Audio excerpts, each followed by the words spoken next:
Imagine waking up tomorrow and the green and gold jersey is suddenly in the hands of a rookie coach who's never won a single test match, while Kevin Walters, the man who just delivered a brutal 3-0 Ashes annihilation, is shown the door. That's the knife-edge reality hanging over Australian Rugby League right now, and the decision drops any day. Stick with me for the next 4 minutes, because what I'm about to unpack will flip everything you thought you knew about loyalty, results, and the ruthless politics of the Kangaroos throne. Before we dive, smash that like button and subscribe to Aussie NRL updates so you never miss a heartbeat of the game we bleed for. Let's rip the lid off. Picture this: Wembley Stadium, October 2025. The roar of 90,000 English throats trying to drown out the Aussie chant, but by full time the scoreboard screams 34-12, and the only thing louder than the silence from the home crowd is the thud of Kevin Walters' fist on the dressing room wall. He didn't just win a test, he buried England's golden generation under an avalanche of structured defense and clinical edge play that hadn't been seen since the 1982 Invincibles. For tries conceded across 3 matches, that's not coaching, that's sorcery. Yet whispers slither through the corridors of power in Redfern, suggesting the ARLC might still swing the axe because Walters once got sacked by the Broncos.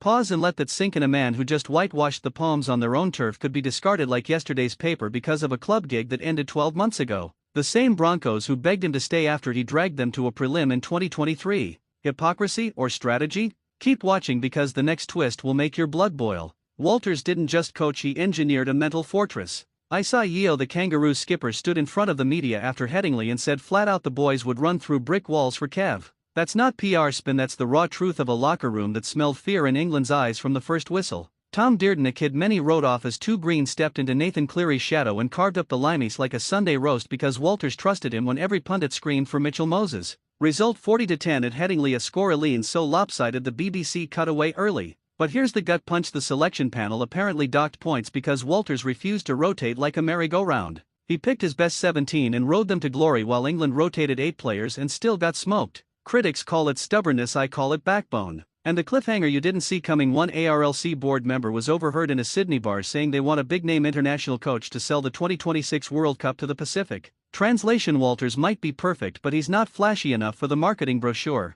Hold that thought, because the numbers don't lie and they're about to slap the suits silly. Aussie NRL updates, bringing you the fire straight from the furnace. Now flip the script to the numbers game, because rugby league lives and dies by stats, and Walters just rewrote the record books in gold ink. Completion rate 87% across the series, highest since the 2008 World Cup final. Meters gained per set 48, England managed 34. Tackle efficiency 94%, meaning England broke the line once every 42 minutes. Those aren't fluke figures, those are the fingerprints of a coach who drilled his squad for 12 brutal weeks while club seasons were still bleeding players dry. Hamiso Tabuaifedo ran for 612 meters, no other fullback on the planet touched 500. Why? Because Walters shifted him to the left edge for the first time in his career and dared England to stop him. They couldn't. Surprise moment incoming: the ARLC's own internal review leaked to a Brisbane journalist last night gave Walters a 9.8 out of 10 for player management and a perfect 10 for defensive structure. Yet the same report flagged concern that his media game is too old school. Translation: he doesn't tweet memes or do TikTok dances, so he's suddenly a liability.